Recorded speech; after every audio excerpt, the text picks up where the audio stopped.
Welcome to the Versity Storage Manager demo. VSM is a next-generation large-scale archive data management tool for cost-effectively protecting massive data collections on any mix of storage devices and cloud services. Organizations leverage Versity Storage Manager to implement low-cost, large-scale data preservation strategies for long-term storage and retrieval of data in both on-premise and hybrid cloud environments. Today we'll demonstrate a full archiving lifecycle for a file. We'll copy source data from a system into the VSM cache using the POSIX file system interface. Then we'll watch VSM automatically archive two copies, one to tape and the other to cloud. We'll evict one file from the VSM cache and then read it from the POSIX file system interface, demonstrating how VSM automatically retrieves it from the archive when it is needed.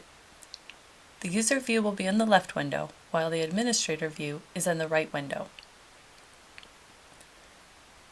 For this demonstration, VSM has been set up on an EC2 node on Amazon. After the instance was spun up with Linux, VSM was installed, configured, and mounted to /mnt/VSM. We've skipped these details for today's demonstration, but we'll take a look at the VSM policy engine configuration. The VSM policy engine is a critical component of the archival storage workflow. VSM's rich policy engine enables sophisticated orchestration, allowing VSM to efficiently utilize many different types of media in ways that make sense for organizations and their various stakeholders, making VSM much more than a gateway that just passes files through, adding little value. VSM's policy engine optimizes the flow of data both in and out of cloud storage services and archival storage devices, which has many benefits including high performance. The archiver.cmd file contains configuration details for VSM's policy engine. Today we've set a relatively simple configuration. The system waits 10 seconds before archiving and archives two copies of everything. One copy is archived to LTO tape in a virtual tape library, while the other is archived to object, in this case, an S3 bucket on Amazon. For simplicity, we'll be archiving two small files, testfile1.txt and testfile2.txt.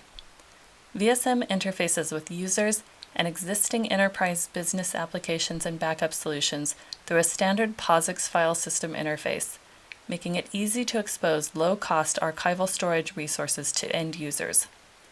As a user in the left window, I'll use the standard copy tool, CP, to copy my data into the archive. In the right window, we'll have the system administrator watching the archive. An admin wouldn't normally watch the archive as VSM handles most operations automatically, but today we'll watch and see how things work. The administrator starts the SAMU utility, which launches a handy interface that makes it easy to watch the system in action. The admin can press T to see the tapes in the system, which shows our tapes and that no data has been written to them yet. We can press D to see the cloud archive configuration and see also that there's no data written to it yet. The admin presses A to watch the archiver status. The system is currently idle due to the 10 seconds we put in the policy engine configuration. After the 10 seconds have passed, we can see the system has discovered that there is work to do and starts archiving the files according to policy.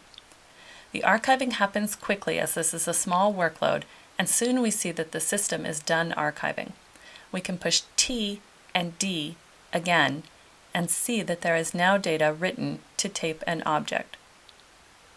We can also quit SAMU and look at the output from the SLS command. SLS-D shows arch done in the output, which indicates the files have been successfully archived. Now we want to take a look at what happens when we evict something from the cache. Normally, an administrator wouldn't do this manually. VSM cache space is managed between high and low thresholds that are configured by the administrator. In SAMU, an administrator can press N to see the configuration settings. In this case, the high threshold is 80%, so VSM won't start automatically evicting anything until the file system is 80% full. We don't want to wait to write that much data in today's demonstration, so we'll manually evict testfile2.txt using the release command. Output from running the sls-d command again shows that the status is offline, indicating that this file is safe in the archive but is not present in the VSM cache. Note that in the left window the user can still see both of their files as if nothing has changed. The user can still ls or even ls-l, which looks at the metadata, without retrieving the file from archive. Similarly, archived files and folders would look like any other file or folder when viewed through a file browser like Windows Explorer or the Apple Finder. The user doesn't need to know or care that their file is now stored in archive. When a user wants to use an archived file, they don't need to do anything special for the file to be retrieved from the archive. There are no tickets to submit or administrators to contact. All they need to do is start using the file and it will be automatically retrieved. Let's look at this in action. The user in the left window wants to read testfile2.txt, which has been archived and evicted from the VSM cache. The user uses the cat command to look at the contents of the file. The file has been automatically retrieved from the archive and the contents read. This process was invisible to the user, who simply read the file as if nothing had changed. Looking in the right window at the administrator view, we can run the sls-d command again, which shows the file is no longer offline, meaning it has been brought back into the VSM cache. Note that although there are 2 copies of the file archived, only one was needed to satisfy the user's request. VSM automatically favored copy 1, which is usually configured as the copy with the fastest time to first byte. This concludes the VSM demo, where we've seen a full archival lifecycle for a file, looking at some of the interfaces and capabilities of the system. For more information on Versity or VSM, visit versity.com.